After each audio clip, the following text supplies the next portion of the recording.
so much.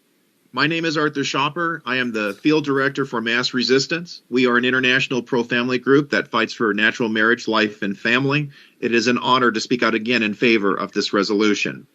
Many of the arguments that you have heard for this in favor have stressed the unconstitutionality of the Obergefell decision, and they are correct. And the other point about two justices who should have recused themselves are also correct. But I also wish to refute many arguments that you will have or have heard already in opposition to the resolution. You have heard the pleadings of so-called same-sex couples. You have heard the pleadings from confused religious leaders who do not adhere to the basic teachings of their faith, which is in reality clear. They affirm that marriage is a covenant relationship of one man and one woman. Those arguments against the resolution are based on falsehoods and misreadings of religious texts. I now also want to point out that the Supreme Court decision, Obergefell v. Hodges, is one of the most illogical decisions imposed by the Supreme Court. First, the notion that two men or two women can marry is an impossibility. Just because 5 judges decided to change a definition does not make it the case. The court could declare that 2 + 2 = 5, but that is not true.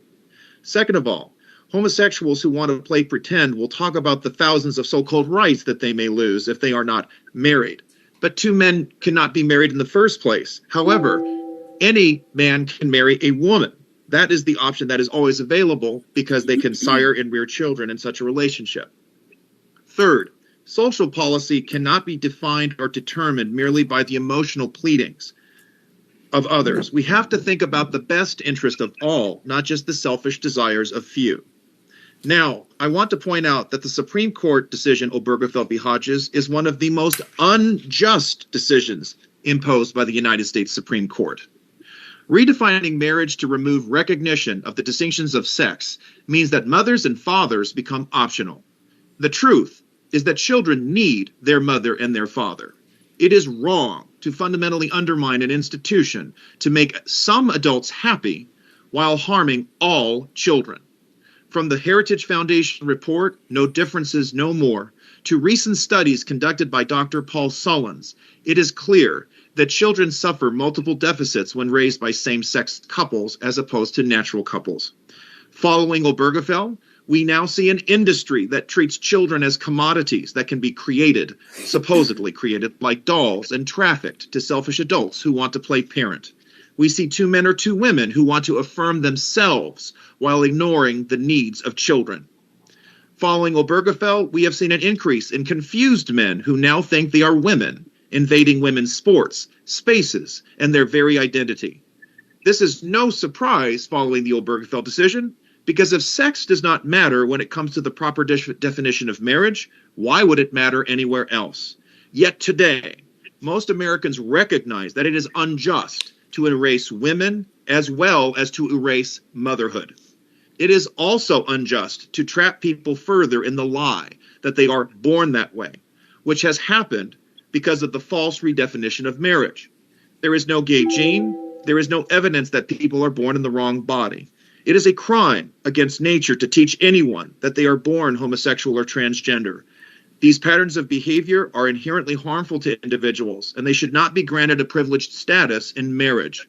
2 men cannot consummate a marriage. Penetration of the anus is not just a misuse of organs, but a dangerous act which has hastened the spread of venereal disease. Multiple epidemiological studies have affirmed this disgusting reality. Obergefell is also unjust because it imposes this lie that it is some act of bigotry not to allow people who are attracted to the same sex their supposed right to marry. How many churches, charities, and small businesses have been persecuted because they won't bake the cake or provide some other service for a gay wedding? How many hardworking mothers and fathers have been fired from their jobs because they refuse to celebrate or support homosexuality, transgenderism, and the like? All of these abuses have only increased since the imposition of Obergefell. That is wrong.